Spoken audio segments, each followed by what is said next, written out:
అంబలం అక్కడ కొబ్బరికైనా తొలగించకూడదు, అది దోషం అన్నమాట.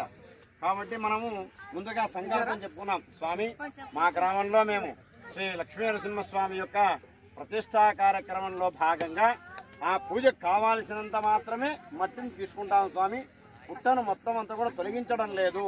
కాబట్టి మనం అంతా కూడా నమస్కారం చేసుకొని మనకు పూజకు దాని నిండా ఎంత కావాలో అంత మాత్రమే మనం ఇప్పుడు తీసుకుంటాం అన్నమాట. అదేవిధంగా దీన్ని వల్మీకము అంటాం. అంటే వల్మీకం అంటే పుట్టమన్ను అని. వల్మీకం అంటే ఏమిటయ్యా అంటే వాల్మీకి మహర్షి తెలిసినటువంటి వాడే మీకు. అంటే బోయకులంలో జన్మించి దొంగగా అన్ని కూడా చేసుకునేటువంటి వాడు ఆయన. ఒకనొక సందర్భంలో ఆయన కూర్చొని మరా మరా అనేటువంటి నామాన్ని జపిస్తూ ఉన్నాడట. అదేమైంది, రామ అనేటువంటి శబ్దంగా మారిందనమాట.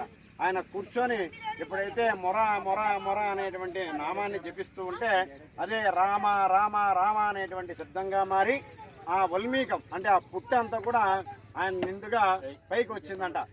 అప్పటి నుంచి కూడా వల్మీకము అనేటువంటి పేరు దానికి వచ్చిందనమాట.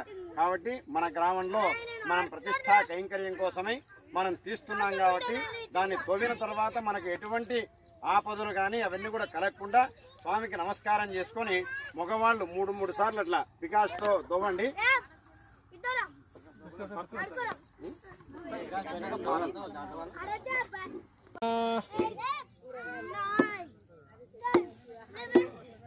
ఆడవాళ్ళంతా వాళ్ళు వేయండి సార్. ఇది కూడా తీసుకుంటారు.